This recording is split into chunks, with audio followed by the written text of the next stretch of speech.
మీ జీవితంలో ఏదైతే మీకు రాలేదో, ఎందుకు రాలేదో తెలుసా? మధ్యలో వదిలేశారు కాబట్టి. ఓడిపోతే ఓడిపోయినట్టు కాదు, ప్రయత్నించడం ఆపేస్తే ఓడిపోయినట్టు. విజేతలు ఎలా ఉంటారో తెలుసా?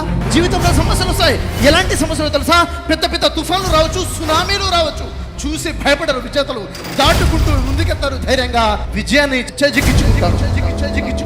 విజేతల చూపు మొత్తం లక్ష్యం మీద ఉంటుంది, లక్ష్యం మీద గురి ఉంటుంది, ఫోకస్ లక్ష్యం మీద ఉంటుంది. సమస్యలు ఎంత పెద్దగా ఉన్నా, ఎంత దగ్గరగా ఉన్నా సమస్యలు కనిపించవు. Think big. ఎప్పుడైతే పెద్దగా ఆలోచిస్తామో పెద్ద స్థాయికి వెళ్తాము. ఎవరు ఆ అమ్మాయి 1989లో పుట్టింది. ఎక్కడ? రాజస్థాన్లో పుట్టింది. వాళ్ళ పేరెంట్స్ మైగ్రేట్ అయ్యారు ఎక్కడికి? ఢిల్లీకి. ఢిల్లీలో ఉన్నటువంటి త్రిలోక్పురి అనే ఒక స్లమ్ దగ్గర వాళ్ళు ఉంటున్నారు. స్లమ్లో ఎవరు నివసిస్తారని? మురికివాడలో బాగా పేదవారు నివసిస్తారు. స్లమ్స్ ఎలా ఉంటాయి తెలుసా? ఉండడానికి ఇళ్ల వసతి సరిగ్గా ఉండదు, డ్రైనేజ్ సిస్టమ్ ఉండదు, ఎలక్ట్రిసిటీ ఉండదు, స్కూల్స్ ఉండవు, ఇళ్లలో టాయిలెట్స్ కూడా ఉండవు. కామన్ టాయిలెట్స్, కాలనీ మొత్తానికి ఒకే టాయిలెట్.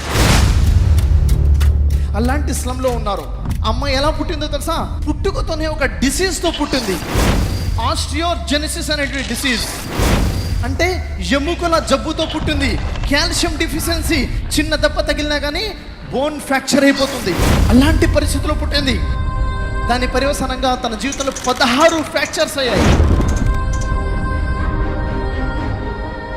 16 సార్లు బోన్స్ విరిగిపోయి దాదాపుగా 8 ఆపరేషన్ చేయవలసి వచ్చింది. అలాంటి పరిస్థితిలో ఉంది ఉమ్ముల్ ఖైర్.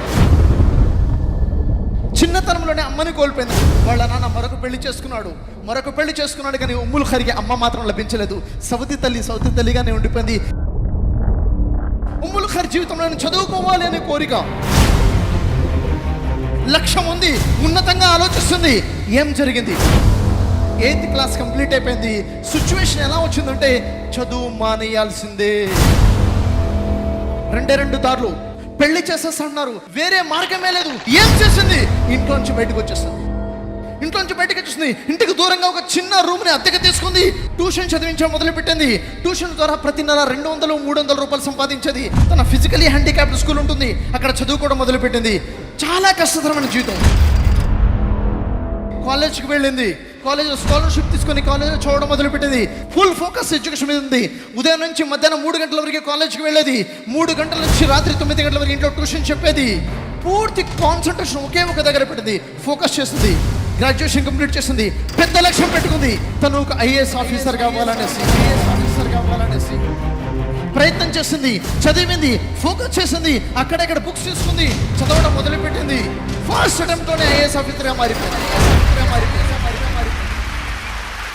ఐఏఎస్ అటెంప్ట్ చేసేటువంటి ఖచ్చితంగా 2-3 సంవత్సరాల ముందు యాక్సిడెంట్ జరిగింది. యాక్సిడెంట్లో 2 కాళ్ళు ఇరిగిపోయాయి. వీల్ చైర్కి పరిమితం అయిపోయింది. సహాయం చేసేవాళ్ళు లేరు. అలాంటి పరిస్థితుల్లోంచి ఎలా ముందుకు వచ్చింది? చూస్తుంటే ఆర్థిక సమస్యలు ఉన్నాయి, కుటుంబ సమస్యలు ఉన్నాయి, ఆరోగ్య సమస్యలు ఉన్నాయి. చూసి అన్ని కూడా సమస్యలను ఇరుక్కుపోయింది. అలాంటి పరిస్థితుల్లో ఎలా ఉన్నతంగా ఆలోచించింది, ఉన్నత స్థాయికి చేరుకోగలిగింది. ఉమ్ముల్ ఖైర్ యొక్క పట్టుదలకి, ఉమ్ముల్ ఖైర్ యొక్క ధైర్యానికి ఎవడైనా సల్యూట్ కొట్టక తప్పదు. అవునా కదా? మనల్ని కూడా ఎవరైనా సల్యూట్ కొట్టాలంటే మనలో కూడా రావాల్సింది థింక్ బిగ్. పెద్దగా ఆలోచించడం మొదలు పెట్టాలి. మన ఆలోచనలో మార్పు రావాలి. మీలో ఎవరికి ఎలాంటి పరిస్థితులు ఉన్నాయి చెప్పండి? మీలో ఎంతమంది స్లమ్స్లో జీవితం గడుపుతున్నారు? ఎంతమంది మిమ్మల్ని మీ తల్లిదండ్రులు ఇంట్లోంచి తరిమేశారు? ఎంతమంది ఈ రోజు వండిన వంట 4 రోజుల వరకు తినాల్సిన పరిస్థితులు ఎవరికి ఉంది? చదువుకోమ్మా, మంచిగా చదువుకోమ్మా. ఇంకేమైనా బుక్స్ కావాలా, ఇంకేమైనా ట్యూషన్ కావాలా, ఇంకేమైనా మంచి కాలేజ్ కావాలా అని నచ్చ చెప్పేవారు కదా పేరెంట్స్. అయినా ఎందుకని మనలో మార్పు రావట్లేదు?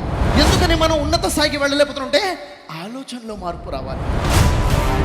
మన ఆలోచనలో మార్పు రావాలి. ఉమ్ముల్ ఖైర్తో ఇంటర్వ్యూ చేస్తున్నారు. ఏమమ్మా, ఇంత కష్టమైన జీవితం కదా, ఎప్పుడూ నీకు ఏడుపు వచ్చేది కదా, రూమ్లో ఒంటరి కూర్చొని ఏడ్చేదానివి కాదా? ఏం చెప్పిందో తెలుసా? ఉమ్ముల్ ఖైర్, సమయం ఉండేది కాదు ఏడవటానికి. విజేతల చూపు మొత్తం లక్ష్యం మీద ఉంటుంది, లక్ష్యం మీద గురి ఉంటుంది, ఫోకస్ లక్ష్యం మీద ఉంటుంది. సమస్యలు ఎంత పెద్దగా ఉన్నా, ఎంత దగ్గరగా ఉన్నా సమస్యలు కనిపించవు. ప్రపంచం మొత్తం ఎలా ఉందో అలాగే ఉంటుంది. పరిస్థితులు మారవు, మనస్థితి మారాలి, ఆలోచన మారాలి.